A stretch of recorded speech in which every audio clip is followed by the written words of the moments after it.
Bro, kadang gua ngerasa market itu kayak sebuah ruangan gelap dan setiap kali lu masuk, ruangan itu kayak nanya, "Lu yakin mau masuk sini lagi? Lu yakin mau taruhan pakai nyawa lu sendiri?" Karena di dalam ruangan itu, yang mati duluan bukan saldo lu, tapi kepercayaan diri lu, harapan lu, versi diri lu yang dulu percaya bahwa trading itu gampang. Dan gue baru sadar belakangan ini bahwa market nggak pernah berniat bikin lu kaya.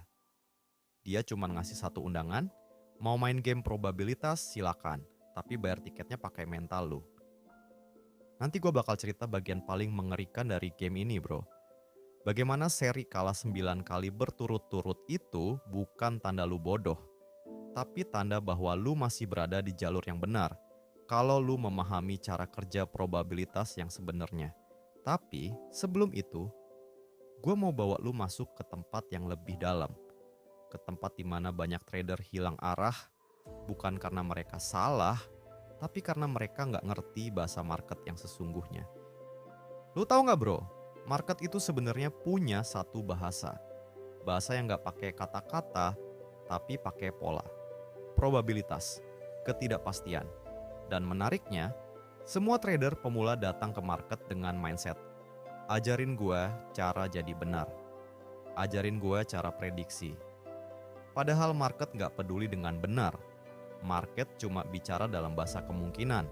Dan kalau lu nggak ngerti bahasanya, lu bakal selalu tersesat meskipun chartnya sama, indikatornya sama, candlenya sama. Trader itu bukan membaca market. Trader itu membaca diri mereka sendiri yang bereaksi terhadap market. Yang bikin lu kalah bukan entry lu, tapi pikiran lu yang menolak probabilitas. Gue pernah lihat satu hal yang gue gak bakal lupa. Ada seorang trader, dia udah disiplin berbulan-bulan. Risk kecil, entry bagus, konsisten. Sampai suatu hari, muncul satu candle panjang yang mengarah berlawanan. Cuman satu. Dan lu tahu apa yang terjadi? Di otaknya, candle itu bukan cuman candle. Candle itu berubah jadi alarm kecemasan, berubah jadi ancaman, berubah jadi pengingat bahwa dia pernah kalah dulu. Dia masuk averaging, dia nambah lot, dia naikin risiko. Dan satu candle itu menghabiskan seluruh perjalanan disiplin yang dia bangun selama berbulan-bulan. Padahal secara probabilitas, candle itu cuma satu dari ratusan variasi yang mungkin terjadi. Tapi otak manusia membesar-besarkan ancaman.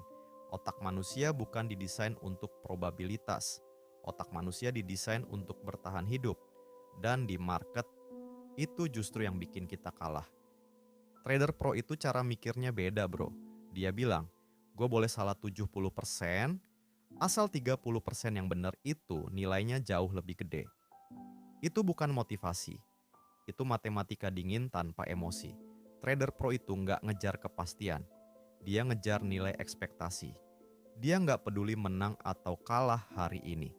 Karena dia tahu, yang diuji dalam game probabilitas bukan kecerdasan lu, tapi stamina mental lu. Yang bikin trader bertahan itu bukan skill analisa, tapi kemampuan bilang, gue salah lagi, tapi ini masih sesuai probabilitas rencana gue. Kalimat itu buat pemula terasa mustahil, tapi buat pro, itu standar.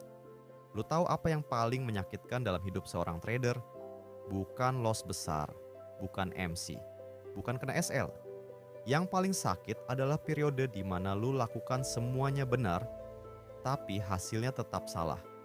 Yang paling sakit adalah kesunyian ketika lu nanya diri sendiri, apa gua masih waras? Apa strategi gua masih benar? Apa gua masih harus lanjut? Drawdown mental itu bukan sekedar penurunan saldo, tapi penurunan jiwa. Dan anehnya, di titik paling gelap itulah probabilitas diam-diam lagi ngetes lo. Ada satu titik bro, titik di mana lu berhenti ngeledek diri sendiri karena salah. Titik di mana lu berhenti memaksa market buat ngikutin ego lu. Titik di mana lu tiba-tiba merasa, gua nggak perlu tahu arah market, gue cuma perlu tahu apakah keputusan gue masuk akal dalam jangka panjang. Itu momen shift. Momen di mana lu sadar bahwa market bukan musuh, tapi cuman arena pertaruhan probabilitas. Dan pemenangnya bukan yang paling jago, tapi yang paling tenang. Lu tahu kenapa pro selalu kelihatan santai? Karena mereka tahu market itu kaos, tapi probabilitas itu teratur. Lu nggak perlu memenangkan hari ini. Lu cuma perlu memenangkan 100 hari ke depan. Di akhir semua ini bro, lu bakal sadar satu hal. Bahwa trading itu bukan soal cari uang cepat. Bukan soal benar atau salah. Bukan soal menang atau kalah. Trading itu soal, bisakah lu tetap waras sambil pelan-pelan memaksa probabilitas berpihak ke lu.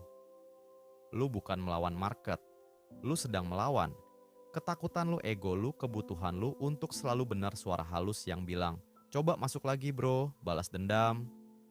Kalau lu bisa menaklukkan itu, lu gak cuma jadi trader bagus, lu jadi manusia yang lebih kuat. Bro, kalau video ini bikin lu ngerasa kayak dibukain pintu ke dunia lain, dan lu mau gue bikin lanjutan The Probability Series yang lebih dalam, lebih gelap, dan lebih jujur lagi, bilang satu kata aja di komentar, masukin gue ke gamenya. Dan gue bakal lanjutin bab berikutnya, How Probabilities Manipulate Your Emotions.